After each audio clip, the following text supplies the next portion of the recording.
Deprem bölgesine herkese merhaba. Burada bulunmamızın amacı 2 Mayıs Dünya Astım Günü. Deprem felaketiyle birlikte solunum hastalıkları daha ön plana çıkmaktadır. Farkındalığı arttırmak adına Dünya Sağlık Örgütü 400 milyondan fazla insanın astım olduğunu ve yılda 400 binden fazla ölümün astıma bağlı olduğunu bildirmektedir. Astım nasıl bir hastalık? Astım bir nevi bir nefes darlığıdır ya da öksürüktür. Bu nefes darlığı enfeksiyöz nedenlere bağlı olmayan bir iltihaba bağlı görülür. Astım aynı zamanda hırıltı, hışıltı ya da ıslık sesi şeklinde kendini belli edebilir. Öksürükle seyredebilir ya da göz yaşarması, burun akıntısı, burun taşıntısı, damaklarda taşıntı ve yanma hissiyle birlikte de kendini sunabilir.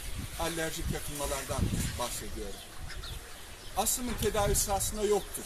Ancak kontrol edilmesi durumunda hasta olanlar, astım hastası insanlar diğer bireylerden farklı değiller. Dolayısıyla astımın kontrol altında olması gerekmektedir. Depreme bağlı, özellikle gördüğünüz üzere yıkılan binaların gerek molozların taşınması, ayıklanması ya da depolanması esnasında astımı olanların kontrol dışına çıkma ihtimali vardır. O yüzden doktorla iletişim halinde olmak gerekir. Fakat astım şikayeti olmayan ancak böyle ortamlarda özellikle bu işlerde çalışan kişiler ya da o bölgenin güvenliğini sağlayan güvenlik güçlerinde ve oraya yakın yaşayan gerek çadır ya da gerek toplumlarda ya da insanlarda astım benzeri semptomlar ortaya çıkabilir. Mutlaka bunun kontrolü ve takipleri için doktorunuza başvurmanızda fayda var. Tedavi nasıldır?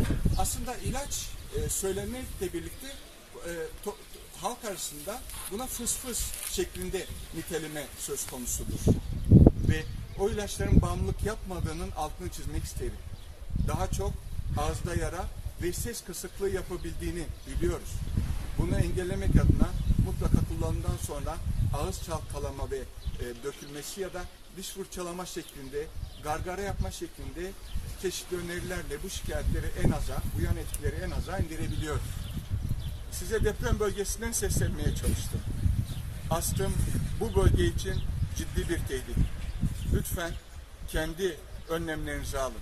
Aynı zamanda yıkım ekiplerinin daha fazla dikkat etmesi, o bölgenin güvenliğini sağlayan güvenlik güçlerinin daha fazla dikkat etmesi, bunun yanında da toplumsal önlemlerin, hava kirliliğinin düzeylerinin, gerek partiküler parçacıklar dediğimiz hava kirliliği düzeylerinin de ölçü düzenli olarak bilim insanlarıyla paylaşılması ve ona göre önlem alınmasını önermek